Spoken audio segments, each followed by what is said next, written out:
and welcome. And we have Kristen D'Agostino here with us today. And Kristen, please tell us what you plan on doing with us today. Well, today we are making Supreme Moist Classic White Cake. I actually invented this recipe and batter, and we're going to see how it tastes. Sounds like a thing. Do you mind if I ask you a few questions while you're baking? Go for it. When did you first know you were going to bake for a living? Oh, I think I was in my early teens. Very nice. How long have you been baking?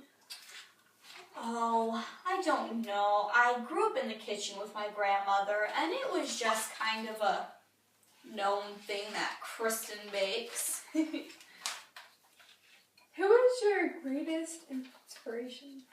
My greatest inspiration would have to be my grandmother.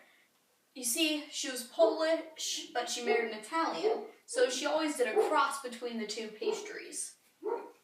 Very nice. Did anyone discourage this?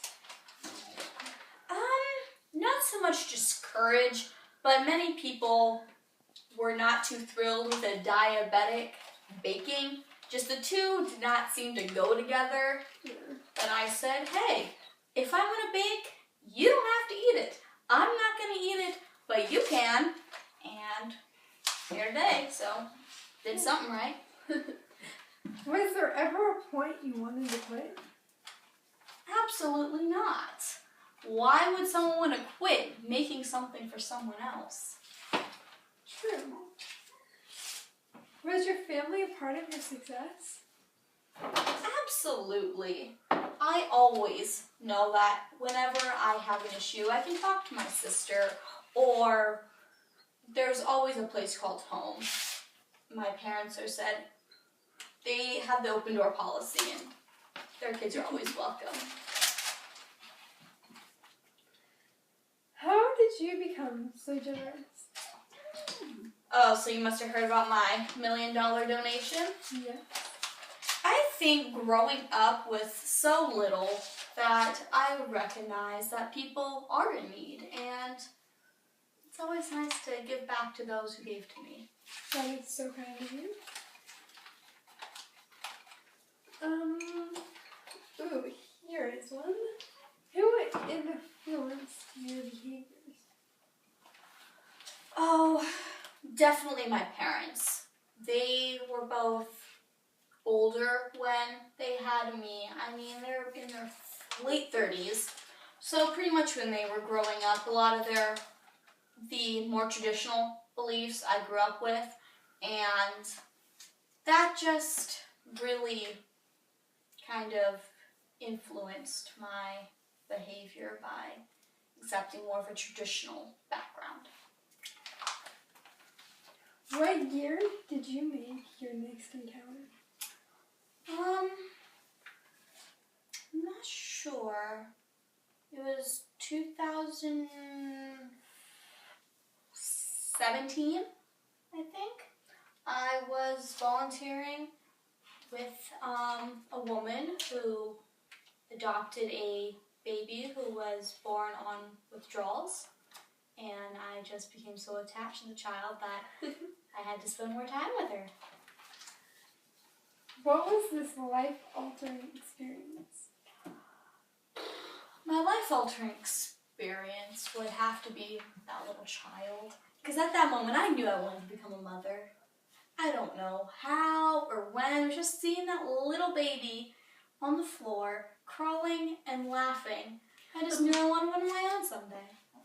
Where did it lead you to?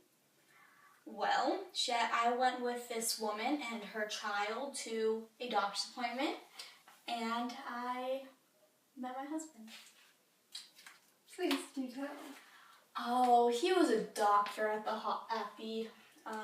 clinic, and I guess you would say love at first sight. I mean, we hated each other for a good portion of the time, but you typically love the people you hate later on in life. When were you married? 6 years ago. Ooh. So, you guys have been married for 6 years? Yes. 6 years. Almost 7. Any kids? 3 kids. Names. Oh, Dylan and Michaela. And the little one, absolutely can't stand her name, Alexandra. She'd throw a little fit if I call her Alexandria. It's Alex. Yes. How old are they? She's my handful. They are 2, 3, and 4.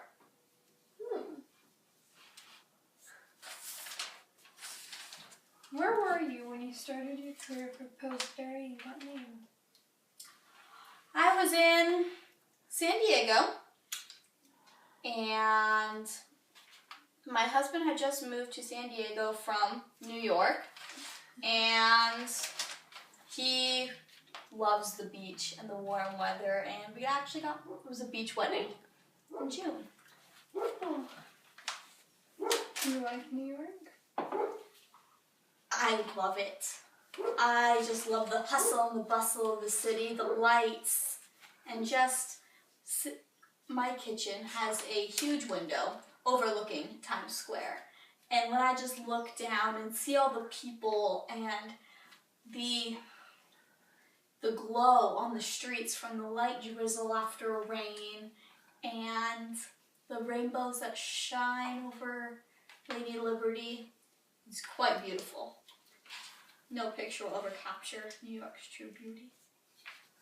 How did living in these areas affect you? Living in San Diego, I'd say I was a more serene, calm woman. I wasn't in a hurry and I wasn't constantly yelling at bad drivers. It was more of the hippie life, I would say. Walking down the street, people would be on their bikes and high-fiving you. Then when you come to New York, it's black, very, not too much color you see in the people. It's very business, very rushed, and quite direct. Both places have served many experiences. How did it affect your family? Well, San Diego, the kids walked outside and they were on the beach. So having that freedom was great. I mean, they didn't go unsupervised, I was there. But since our back door just led out to the ocean, they had so much more freedom to see nature at its best. But then in New York, I slowly kind of noticed that the older boy was a little bit more, I don't want to say caged in, but he preferred indoors more because there was really nothing to do for him outside.